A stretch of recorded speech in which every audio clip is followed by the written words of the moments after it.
அனைவருக்கும் வணக்கம். நீங்க பார்த்துட்டு இருக்கிறது கல்கரி நியூஸ். நான் தீபிகா. ஆட்டை கடிச்சு மாட்டை கடிச்சு எங்க மேலே வந்துட்டல அப்படின்னு சொல்லுவாங்கல்ல, அதே மாதிரிதான் அண்ணாமலை அவர்கள் இப்படி பண்ணாரு, அப்படி பண்ணாரு, அந்த மாதிரி செஞ்சாரு, இந்த மாதிரி செஞ்சாரு அப்படின்னு சொல்லிட்டு பேசுறதுக்கு போயிட்டு குடும்பத்துல இருக்கக்கூடிய நபர்கள் அட்டாக் பண்ணிட்டு இருக்காங்க. இவ்வளவு ஒரு மோசமான ஒரு செயல் அப்படின்னு பாருங்களேன். அதுக்கு முன்னாடி நீங்க என்ன பண்ணாலும், என்னதான் ஆணியை புடுங்கினாலும், என்ன கழட்டினாலும் அண்ணாமலை உங்களால ஒன்றும் பண்ண முடியாது. நேருக்கு நேர் உட்காந்து ஏதாச்சும் ஒண்ணு பேசுங்க, அவரை ஜெயிச்சிருங்க, அப்புறம் பேசிக்கலாம் அப்படின்னு சொல்லி நல்லா ஸ்ட்ராங்கா நம்புவேன். உங்க ஒரு அலிகேஷன் வைக்கிறீங்களா, ஸ்ட்ரெயிட்டா உட்காந்து பேசுங்க. நீ இந்த மாதிரி ஊழல் குற்றச்சாட்டு பண்ற, ஸ்ட்ரெயிட்டா உட்காந்து கேளுங்க, அலிகேஷன் வைங்க அவர் மேல, அப்ப பதில் கிடைக்கும். உண்மையாங்க கிடைக்குமா கிடைக்காதா? நேருக்கு நேரம் கிழிச்சு விட்டுருவாரு எல்லாத்தையும். இருக்கா இல்லையா அப்படிங்கறத அன்னைக்கே உடச்சு பேசுவாரு. மீறி ஒரு வார்த்தை யாராலையும் பேச முடியாது. பிகாஸ் அவர் மடியில கனம் கிடையாது. So Annamalai is honest person நீங்களும் நம்பினீங்கன்னா கமெண்ட் பாக்ஸ்ல அண்ணாமலை இஸ் ஹானஸ்ட் அப்படிங்கறத மறக்காம கமெண்ட் பாக்ஸ்ல சொல்லுங்க. எவ்வளவு பேர் சப்போர்ட் பண்றீங்கன்னு பார்ப்போம். இவ்வளவு நாள் நடந்த விஷயங்கள், இவ்வளவு நாள் வந்து அவர் மணல் திருடுறாரு, அதை பண்ணாரு, ஜுவல்லரியை கடத்துறாரு, அந்த என்னதுங்க தங்க சுரங்கத்தை வந்து நோண்டுறாரு, இந்த மாதிரி சம்திங் பெட்டர் இன்னும் ஏதாவது யோசிங்க அப்படிங்கிற மாதிரி இருந்துச்சு. இப்போ கடைசியில எங்க திரும்ப வந்து நிக்கிறாங்க? கல்யாணராமன் அவர்கள் பாஜக எல்லாருக்கும் தெரியும் இல்லையா? சோ பிஜேபியில அண்ணாமலை அவர்கள் இருக்கும் போதுமே எந்த அளவு ஒரு கொட்டச்சல் கொடுத்துட்டு இருப்பாரு, நச நச நசன் பண்ணுவாருங்கிறது எல்லாருக்கும் தெரியும். சோ இவர் போறாரு, இவரு வேணாம்ப்பா விடுங்க அப்படின்னு சொல்லிட்டு பிஜேபியில இருந்து வெளியும் வந்துட்டாரு. வந்ததுக்கு அப்புறமும் நான் நோண்டுவேன். அப்பயே நீங்க நோண்டும் போது அங்க இருந்தவங்க யாருமே எதுவுமே வந்து ஆக்ஷன்ஸ் அப்படிங்கிறது எடுக்கல. இன்னைக்கு பாஜக விட்டு வெளில வந்த அண்ணாமலை அவர்கள் மேல இப்படி எல்லாம் குற்றச்சாட்டு செஞ்சா சொன்னா நயினார் அவர்கள் இன்னைக்கு கேட்டுருவாரு அவரை அப்படின்னு கேட்டீங்கன்னா வாய்ப்பு இல்லைங்க ராஜா. அப்பவே கேட்கல, இப்ப என்ன கேட்பாரு? சரி, அவர் என்ன சொன்னாருன்னு நான் சொல்றேன்.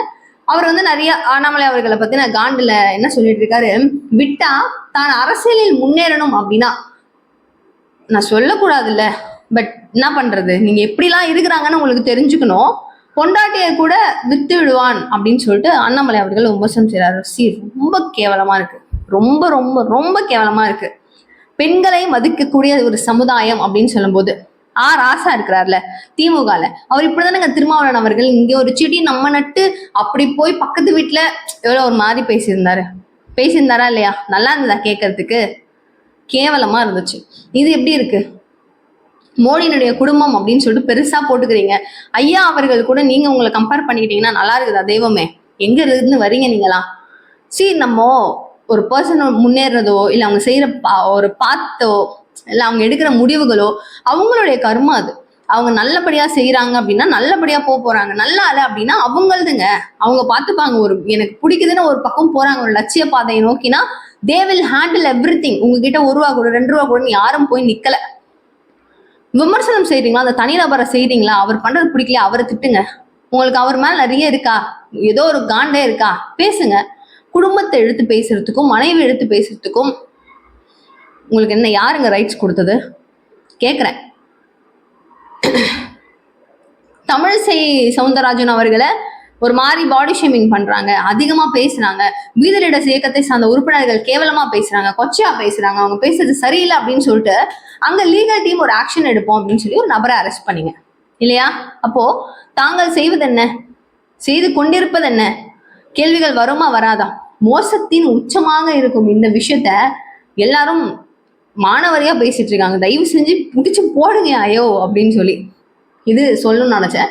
அடுத்ததாக டெல்லி ராஜகோபாலன் அவர்களும் கோலகால ஸ்ரீனிவாசன் அவர்களும் ஒரு பயங்கரமான டிஸ்கஷன். இந்த டிஸ்கஷன்ல முக்கியமான ஒரு மேட்டர் நம்மளுக்கு சிக்கிருக்குங்க. பிஜேபியும் டிஎம்கேவும் கூட்டணி வைக்க போறாங்க அப்படிங்கிறது தெல்ல தெளிவாக தெரியுது. எப்படி அப்படின்னு சொல்லி கேட்டீங்கன்னா, ராஜகோபாலன் அவர்கள் சொல்றாரு, ஒரு மூத்த மத்திய அமைச்சரும் அடுத்து வந்து தமிழகத்தை சேர்ந்த மூத்த பெண் எம்பியும் விருந்து வந்து சாப்பிட்டிருக்காங்க. இந்த விருந்த நிர்மலா சீதாராமன் அவர்கள் தான் அவங்களுக்கு கொடுத்துருக்காங்க அப்படின்ற மாதிரி தெரியுதுங்க, அச்சியாவே தெரியுது. மூத்த சென்ட்ரல் அப்படின்னா யாரு? நம்ம மேடமை தவிர யாரும் இல்லை. நிர்மலா சீதாராமன் அவர்களும் இந்த பக்கம் அப்படின்னு பார்த்தா கனிமொழி தவிர வேற யாரும் இல்லை.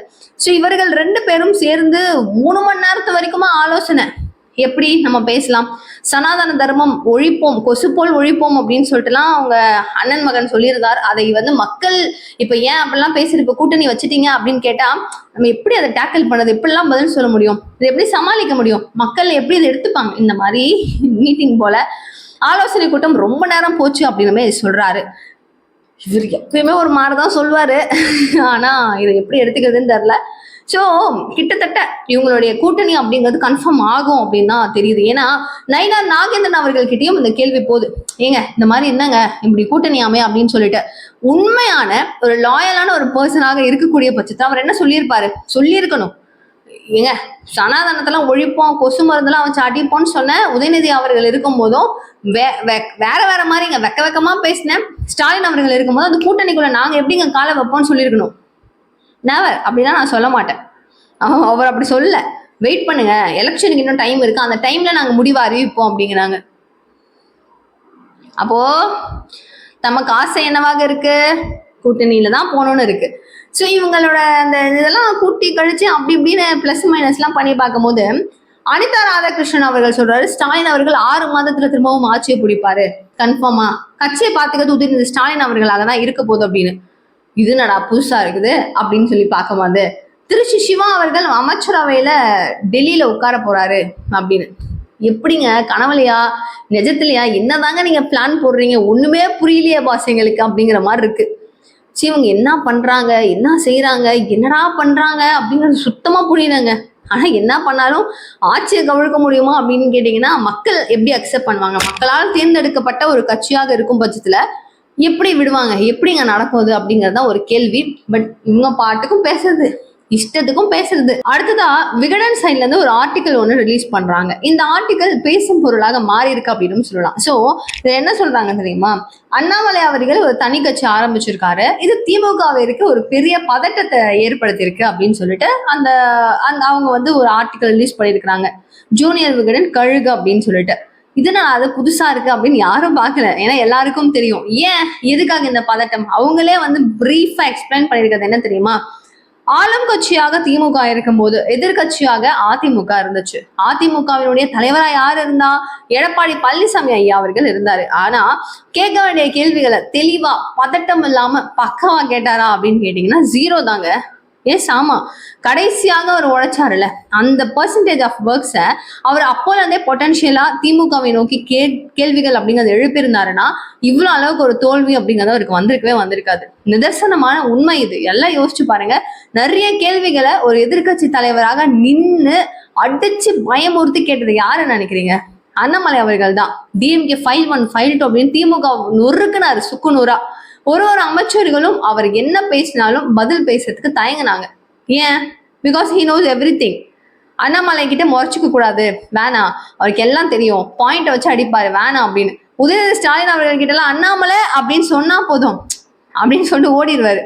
சேப்பாக்கத்துக்கு நான் தனியா வராரா அப்படின்னு கேட்டாருங்க அண்ணாமலை. அவ்வளோ தைரியமா, அவ்வளோ சூப்பரா. சரி இந்த மாதிரி இப்போ இயக்கமாக இருக்கு, இப்போ எப்படியா இருந்தாலும் கட்சியாக மாறும். பாஜகவில் இருக்கும் போதே வெளுத்து வாங்கி விட்ட அண்ணாமலை இப்ப தனியா கட்சி ஆரம்பிச்சிட்டாரு. அப்போ அங்க இருந்து வேலை செஞ்சதை விட இப்ப இன்னும் எவ்வளவு அளவுக்கு எஃபெக்டிவா இருப்பாரு. ஆளும் கட்சியா தமிழக வெற்றி கழகம், எதிர்கட்சியா இவங்க.